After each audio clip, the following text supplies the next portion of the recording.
جو سب سے بڑا چیلنج ہے ہمارے لیے،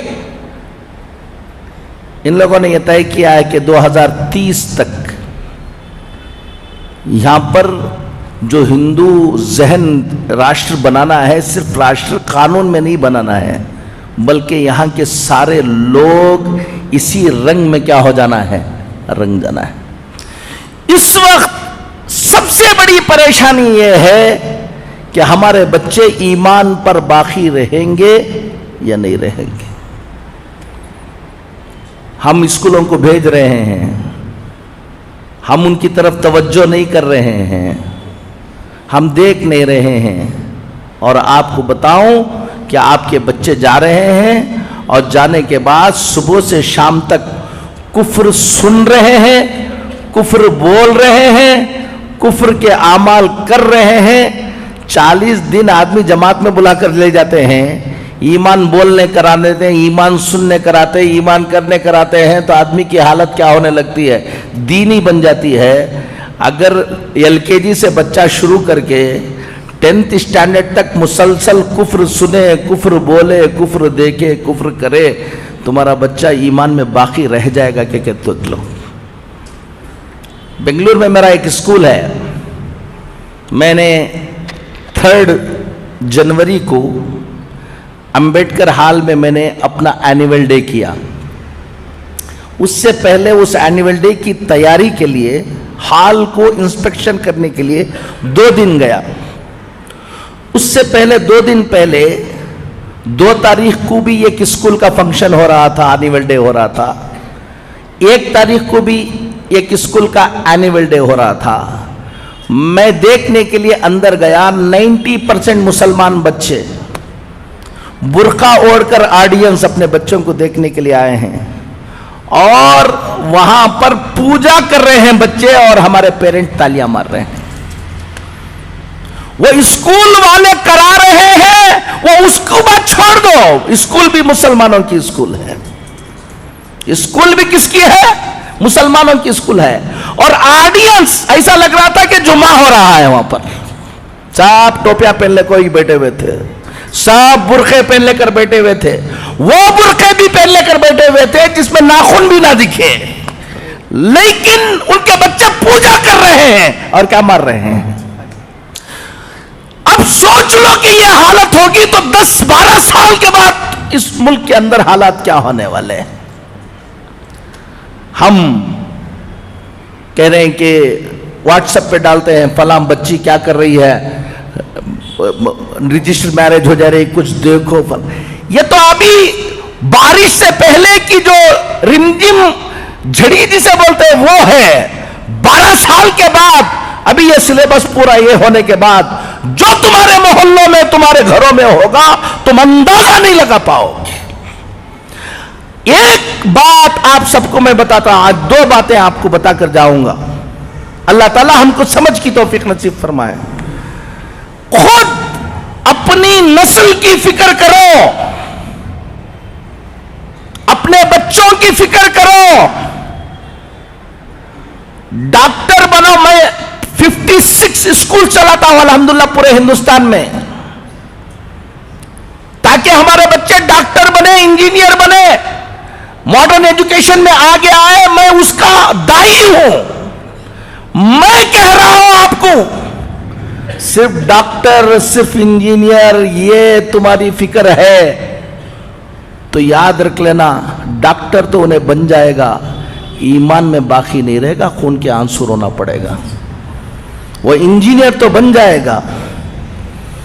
ایک بچی ایک غیر مسلم کے پیچھے بھاگ گئی،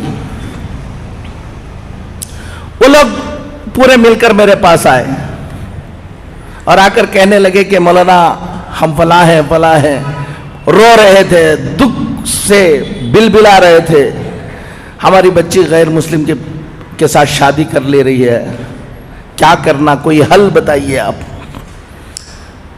اور میں نے کہا کہ کون سی اسکول میں پڑھایا ہے تم نے؟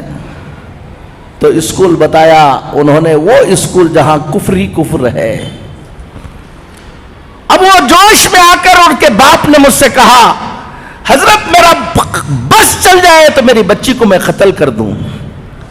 میں نے اس سے کہا تیرا بس چل نہیں رہا اس لیے قتل نہیں کر رہے, تیرا بس چلا تو تم اس کو قتل کر دیتے ہو بول رہے ہو.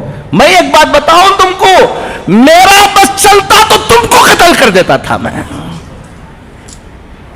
وہ بچی کی غلطی نہیں ہے.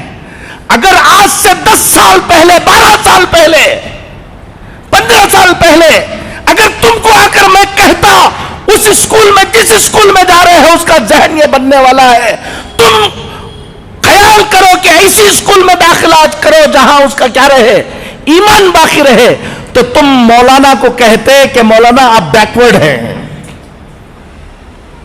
تم بہت فارورڈ بن رہے تھے نا, لے لو. آپ کو بتا رہا ہوں دیندار گھروں کے بچے ایمان میں باقی رہنا. علی گڑھ گیا تھا میں, حضرت مولانا حکیم کلیم الدین صاحب دامت برکاتہم اللہ ان کی عمر کو دراز فرمائے, وہاں گیا. وہاں بیٹھا ہوا تھا, ایک صاحب آئے بڑے دیندار, کہا کہ حضرت آپ کو یہاں سے جانے کے وقت ایک آدھا گھنٹے کے لیے ہمارے گھر آنا ہے. کہا کیا بات ہے؟ ایک لڑکی غیر مسلم ہو گئی ہے, بہت دن وہ جا کے دوسرے سے کیا ہو گئی ہے, شادی ہو گئی. بہت دنوں کے بعد, سمجھانے کے بعد, 2 سال کے بعد اس کو بلا کے لے کر آئے. آپ کی زبان سے کچھ بول دیں گے تو انشاءاللہ. ہمارے گھر میں ہمیشہ اجتماع ہوتا ہے, سب ہوتا ہے, اس بچی کو بلا کے لے آئے. میں سمجھا ہمیشہ گھر میں اجتماع ہوتا ہے, سب ہوتا ہے, تو کسی اور کی بچی ہوگی, بلا کے لے آئے ہوں گے. اب میں گیا, بچی سامنے بیٹھی ہوئی تھی اور بات کرنے کے لیے کہا. میں نے کہا کہ تم چھوڑ دو, میں بات کر لوں گا اس کو. اب اندر جانے کے بعد کہا کہ یہ کس کی بچی ہے؟ کہا کہ کسی اور کی بچی نہیں مولانا, یہ ہماری بچی ہے. ہر ہفتہ کیا ہوتا ہے, اجتماع ہوتا ہے, دیندار ہیں, سب کچھ ہیں, ان کی بچی نہیں. میں نے کہا کہ بیٹا تم کہاں پڑھے؟ کہا گرکل میں پڑھے حضرت ہم. میں نے کہا کہ علی گڑھ میں تم کو اور کوئی اسکول نہیں ملی؟ گرکل میں پڑھایا. کتنے بچے تھے؟ پورا گرکل کفر سکھاتا ہے, اسی کام کے لیے بنایا گیا ہے. اب آپ اپنی بچی کو ڈاکٹر بنانے کا جذبہ, آپ بچی کو بھیج رہے ہیں, دیکھ نہیں رہے ہیں, اور اچھے مارکس آ رہے ہیں, یہ آ رہے ہیں, یہ سب دیکھ رہے ہیں. میں نے کہا کتنی اور مسلمان بچیاں تھیں وہاں پر؟ کہا کہ ہم لوگ ایک 6-7 بچیاں تھیں. کیا کیا پروگرام ہوتے تھے, کیا کیا, اب پورا بتایا. میں نے ان کو بلا کر بتایا ہفتے میں 1 مرتبہ تم گھر میں بٹھا کر اس بچی کو اجتماع سنا رہے تھے, اور صبح کو اٹھے تو شام تک وہ کفر سنا رہے تھے. تمہارے کفر, اس کفر کا اثر ہوگا یا تمہاری تعلیم کا اثر ہوگا. ایک بات ذمہ داروں کو کہتا ہوں, اپنے اپنے علاقے کے اندر ٹیوشن سینٹر شروع کرو. بچے اسکولوں کو جائیں, ٹیوشن کو آئیں, اور ٹیوشن کو آ کر جو ٹیوشن پڑھانے کے وقت جو کتابوں کے اندر کفر لکھا ہوا ہے, ٹیوشن بھی پڑھائیں اور کفر کو کلیریفائی بھی کرے ہمارے ٹیچرز. اس سے بچوں کے ایمان کی حفاظت ہوگی. دوسری, مکتب کے نظام کو کیا کرو, مضبوط کرو. پہلے واجب تھا تو اب فرض ہے. اگر کوئی گھمنڈ کر کے میرا بچہ میں فلان جگہ پڑھا لوں گا, فلان جگہ پڑھاؤں گا, مکتب کو نہیں بھیجے گا, 15-20 سال کے بعد خون کے آنسو رونے کے علاوہ کچھ نہیں رہے گا, یاد رکھ لینا. ایک بات تو سب سے اہم اس وقت یہ ہے کہ اپنے بچوں کے ایمان کی حفاظت کی فکریں کرو, محنتیں کرو. ٹائم کم ہے, سوچیں گے نہیں. اپنے اپنے سب لوگ الحمدللہ. ابھی اثر یہ ہے کہ ایک طرف یہ فتنہ ہے, لیکن مسلمانوں میں بھی بڑی بیداری یہ ہے. ہم پورے ہندوستان میں جاتے ہیں, ہر مسلمان چاہتا ہے کہ کچھ نہ کچھ ہم دین کے لیے کریں. خاموشی کے ساتھ کام کرنے والوں کی ایک بڑی تعداد ابھی پیدا ہو گئی جو کیا کر رہے ہیں, کام کر رہے ہیں. آپ کو بھی, نوجوانوں کو کہتا ہوں, سب کو کہتا ہوں, اپنا وقت اور اپنا پیسہ,